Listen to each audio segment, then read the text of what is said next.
you've likely felt it quietly for most of your life. A sense of emotional separation that doesn't announce itself loudly but never fully leaves.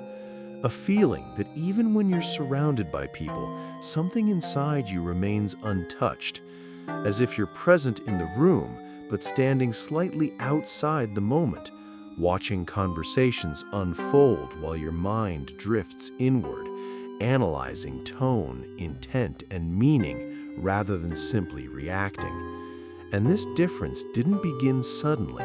It formed slowly, shaped by moments you barely remember but still carry. Moments where you realized you didn't experience the world the way others seemed to, where laughter felt delayed, emotions felt heavier, and questions came naturally to you that others never asked. And over time, you may have started wondering if something was wrong with you, if you were missing an instinct everyone else had, or if you simply didn't belong anywhere at all. But the truth is that people who feel different are often not lacking something, they are carrying something extra.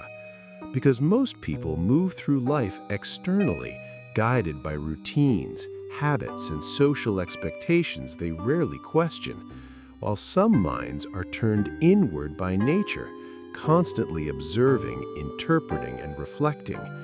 And when your mind works this way, you don't just experience emotions, you dissect them. You replay conversations long after they end, not because you're stuck, but because you're searching for meaning. You notice emotional shifts in others before they speak, subtle changes in posture, hesitation in voice, silence where words should be. And this awareness creates depth, but depth comes with distance.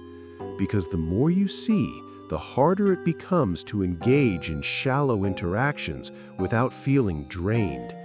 And so you may find yourself observing more than speaking, listening more than responding, choosing silence not out of fear, but out of discernment, feeling disconnected during small talk, bored by surface-level exchanges, and slowly withdrawing from environments that don't stimulate your inner world. And often, this pattern can be traced back to early life experiences when you learned that expressing emotions didn't always bring comfort or understanding, when being quiet felt safer than being honest, when maturity arrived early because circumstances demanded it. And so your mind adapted, becoming emotionally self-sufficient, learning to process pain alone, joy quietly, and confusion internally, shaping an adult who doesn't easily rely on others for validation, who doesn't blindly follow crowds or trends, and who often feels misunderstood even when surrounded by people who care. Because your values don't align with the world around you, you crave meaning in a culture obsessed with speed, depth in a society addicted to distraction, truth in a world that prefers comfort. And this mismatch creates a constant background unease, a feeling that you're out of sync with the rhythm of life everyone else seems to follow effortlessly.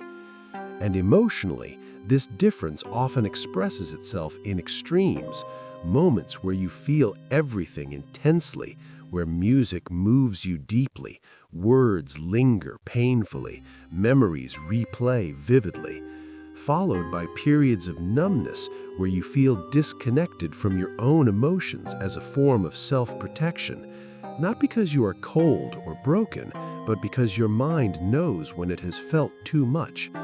And this complexity often leads to loneliness, not the loneliness of being alone, but the loneliness of being unseen. Because people mistake your silence for indifference, your distance for arrogance, your introspection for weakness, when in reality, you are simply processing more than you show. And this is where the feeling of being different truly settles in the realization that you want connection without performance, understanding without explanation, acceptance without translation. And when that level of connection feels rare, you choose solitude, not because you dislike people, but because solitude feels more honest than pretending to fit into spaces that don't resonate with your inner world. And yet beneath this solitude is not emptiness, but richness, a mind alive with thought, imagination, reflection, and quiet insight. Because people who feel different are often observers of reality, noticing patterns others ignore, questioning systems others accept, sensing contradictions others normalize. And awareness has a cost, because when you see more, you carry more. When you understand more, you feel more. And that weight can separate you from those who live more lightly. But it can also become your strength, because your difference is not a defect, it is a signal, a sign that your mind was not designed to blend in, but to notice, to reflect, to question, to feel deeply in a world that often avoids depth.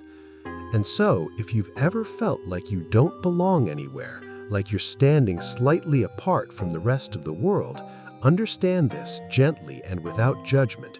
You don't feel different because something is wrong with you. You feel different because you notice what others avoid. And in a world that runs from silence, depth, and self-reflection, that difference matters.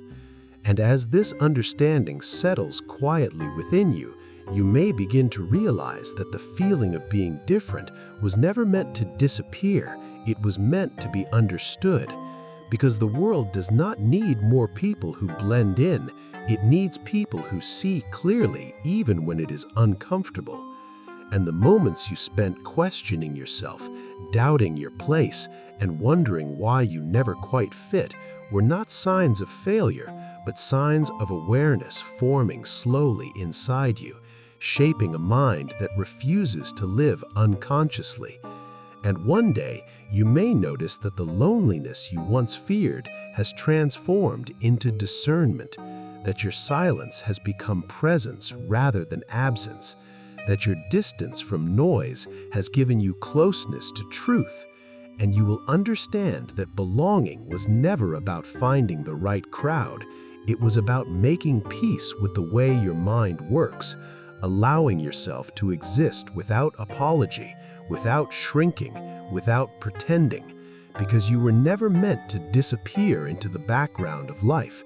You were meant to witness it fully, thoughtfully, and honestly.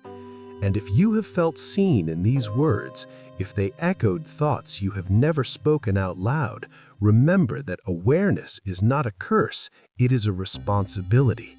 To live intentionally, to choose depth over distraction, and to remain true to yourself even when it feels lonely. And perhaps the reason you feel different is not because you are lost, but because you are awake in a world that is still learning to open its eyes.